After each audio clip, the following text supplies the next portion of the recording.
Bill 94 என்ற மசோதா பற்றி உங்களுக்கு முழுமையாக தெரியுமா? இந்த வீடியோவில் அது பற்றிய முழுமையான விடயங்களை நான் பகிர்ந்து கொள்ளப் போகின்றேன்.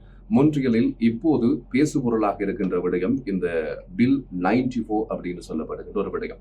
இது அரச பாடசாலைகளில், அரச பள்ளிகளில் மதச்சார்பின்மையை முற்றுமுழுதாக நீக்குகின்ற ஒரு சட்டமாக, ஒரு மசோதாவாக இது நிறைவேற்றப்பட்டது அப்படின்றது குறிப்பிட்டாக வேண்டிய ஒரு விடயம். இந்த சட்டத்தினுடைய முக்கியமான நோக்கங்களாக இருக்கிறது அரசு பாடசாலைகளில் மதத்தின் சார்பான வெளிப்படையான தாக்கங்களை குறைக்கிறது அப்படின்றது ஒன்றும், அதே நேரத்தில் ஒரு பொது கட்டமைப்புக்குள் அரச பாடசாலைகளை கொண்டு வருவது, அதாவது மதம் சம்பந்தப்பட்ட ஒரு விடயங்களில் ஒரு பொது கட்டமைப்புக்குள் கொண்டு வருவது என்பது இங்கே முக்கியமான விஷயமாக இருக்கிறது. அதே நேரத்தில் கல்வி அமைப்பை மதச்சார்பற்ற இடமாக மாற்றுவதும் இந்த சட்டத்தினுடைய அல்லது இந்த மசோதாவினுடைய மிக முக்கியமான நோக்கங்களாக இருக்கிறது.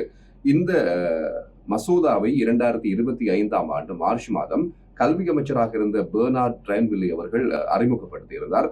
அதே போல மார்ச் மாதமே இந்த சட்டம் 2025 ஆண்டு நிறைவேற்றப்பட்டது. அதற்கு பிறகு இந்த சட்டம் கியூபெக்கினுடைய தேசிய சபையில் மார்ச் மாதம் 2025 ஆண்டு இந்த சட்டம் நிறைவேற்றப்பட்டது. அதற்கு பிறகு இந்த சட்டத்தினுடைய முக்கியமான விதிகள் அக்டோபர் மாதம் 30 2025 ஆண்டு வெளியிடப்பட்டது. இந்த மசோதா நிறைவேற்றப்பட்டதிலிருந்து மத சின்னங்களுக்கு, மதம் சார்பான சின்னங்களுக்கு முற்றுமுழுதான தடை விதிக்கப்பட்டிருக்கிறது.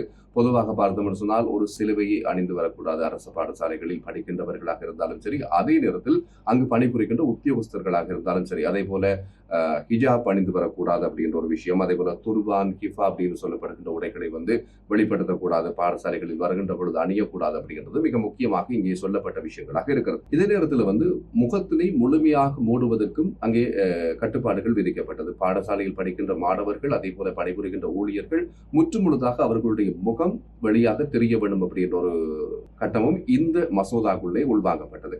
ஏன் இப்போது இந்த மசோதாவால் பல பேர் வேலை இழக்கின்றார்கள் அப்படிங்கிற ஒரு கேள்வி உங்களுக்கு வரும்.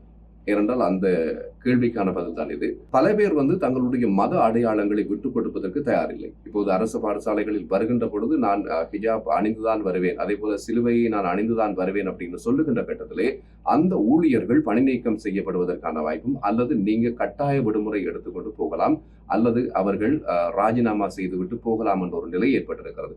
அதனூடாகத்தான் இப்போது பல பேர் இதனால் வேலை இழந்து கொண்டிருக்கிறார்கள். இந்த பில் 94 என்ற ஆக்ட் கொண்டு வரப்பட்டதில் இருந்து. அதே நேரத்தில் இந்த மசோதா மூலமாக பாடசாலைகளில் மத நடவடிக்கைகளுக்கு தடை விதிக்கப்படுகிறது. குழுவாக சேர்ந்து ஒரு மதம் சார்ந்த ஒரு பிரார்த்தனைகளில் ஈடுபடுவது தடை செய்யப்பட்டிருக்கிறது. அதே போல இன்னும் ஒரு முக்கியமான விடயம், மத சம்பந்தப்பட்ட உணவு மெனுக்களுக்கு கூட அங்கே தடை விதிக்கப்பட்டிருக்கிறது. அதே நேரத்தில் மதம் சம்பந்தப்பட்ட விழாக்களோ அல்லது மதம் சம்பந்தப்பட்ட திருவிழாக்கள் ஏதோ இடம்பெறுகின்ற பொழுது அதற்கு விடுமுறை மிக குறைவாக குறைக்கப்பட்டிருக்கிறது.